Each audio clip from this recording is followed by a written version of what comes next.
Nothing in this podcast is intended as investment advice, and the people in this podcast may hold positions in the stocks they talk about. Do not buy any investment based solely on a tip or recommendation. Please do your own research.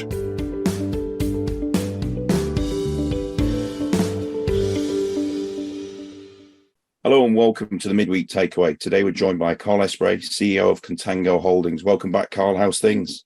Yeah, very good, Phil. How are you? Yeah, very good, thanks. Busy as normal, but getting there slowly. So today we just saw the news of a placing to raise $7.5 million to fund production and growth strategy. Firstly, well done on that. And obviously, secondly, it was oversubscribed, which I think in this market is a feat in itself. Do you want to talk us through the capital raise and what the funds will be used for, please? Yes, thanks, Phil. Yes, it was oversubscribed. There was a lot of interest in the raise. So we've scaled back some people, but we took £7.5 million. The reason for the raise was obviously, I think we've been talking to the market the last few months about how much demand there is for coal in the region, how much more flexible we need to build this mine in order for us to be able to not just mine the coking coal that we were looking at, but also to give us options on thermal coal. So that requires more capital. It requires different villages to be moved as we increase the footprint of the potential pit. It also requires us to expand the civils work to allow us to actually add further wash plants down the line. And so we've expanded the scope of the mine, and some of that's included in the use of proceeds from this. There's also been overruns on cost. We're in an inflationary environment. That should be no surprise. So we've had some overruns on the cost base. For the last few months, we've been working on shareholder loans. So the founders have lent money to the company. That's all been disclosed. And now it's time for us to repay those loans so that we don't have an encumbered company with loads of debt. So part of the proceeds from this fundraise will be to pay back those loans, allow us to then fully fund the mine with loads of expandability and loads of optionality, and no need to come back to the market, because there is now no need for us to come back to the market, to be clear. So, Carl, we can look forward to revenues then into 2023 then in the coking coal for sure. Yes. Because you've already got an offtake agreement going there. What's the likelihood more offtake agreements? And also, obviously, everybody's interested in the thermal coal as well in terms of an ability to create revenue going forward. Yes, so from the infrastructure we'll purchase at the moment, we have 240,000 tonnes per annum of coal, of which we've already offtaked 120,000 tonnes of that. So we've got half of it left to sign up with offtakers.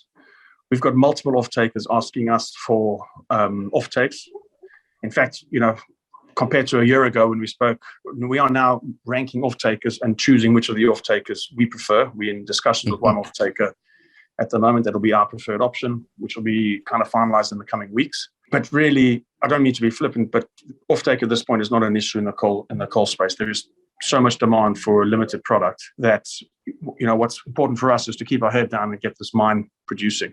Like I said before, we're trying to build the mine that it's been rejigged in order to be much more expandable, much more easily. And so we want to not only just do the 240,000 tonnes, but we want to very quickly announce that we've started the expansion to 480,000 tonnes and beyond. And even at that level, I don't think there'll be any issue with us finding homes for those incremental tonnes. Okay, interesting stuff.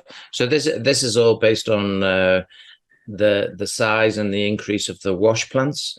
We're away from the turning coking coal into coking batteries, or are you still planning to go down that line? No, that's still part of the plan, but we were never going to fund that through equity. That was always going to be funded through cash flow from the mine and prepayments from off-takers. The end market for coking coal is coke. So some of the off-takers we're talking to want to buy coking coal and transport that, and others are looking at collaborations on coke batteries in order for us to turn the coking coal into coke, either at our site or their site. That's what we use to rank preferred off-takers or not. People that are willing to invest in infrastructure, invest in prepays, are obviously preferred off-takers to other guys who just want to take the coal at the market price. But again, there are multiple off-takers we're talking to at the moment. So there's not, that should not be a concern to anyone, us finding an off-take for the product at the moment. Yeah.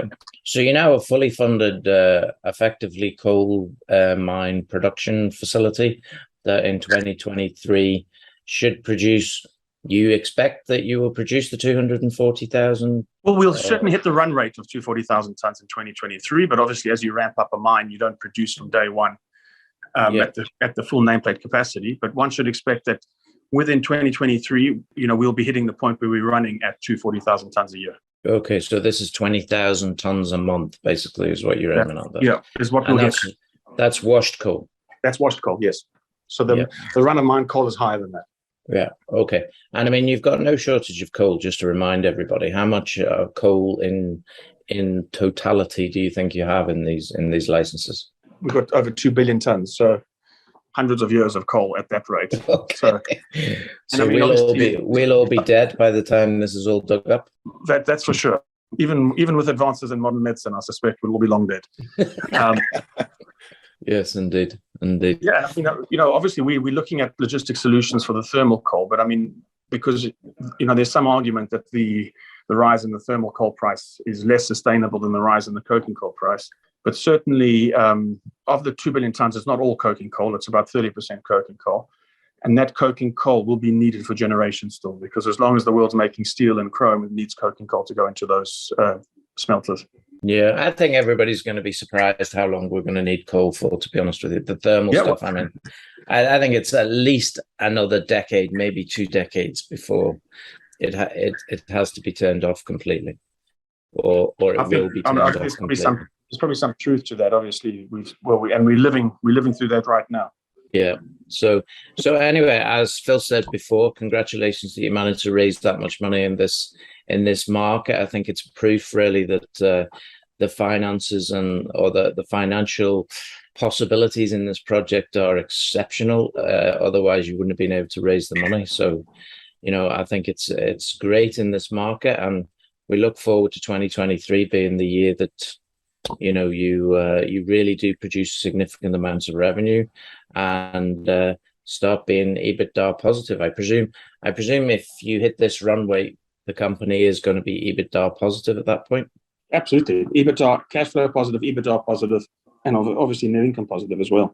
Yeah, great. Carl Esprey, CEO of Contango Holdings. Thanks very much for your time. Brilliant. Thanks, Phil. Thanks, Kevin. Thanks, Carl. This podcast was brought to you by Roast PR Limited. If you would like to appear on a future episode of The Sunday Roast, please email admin@thesundayroast.net.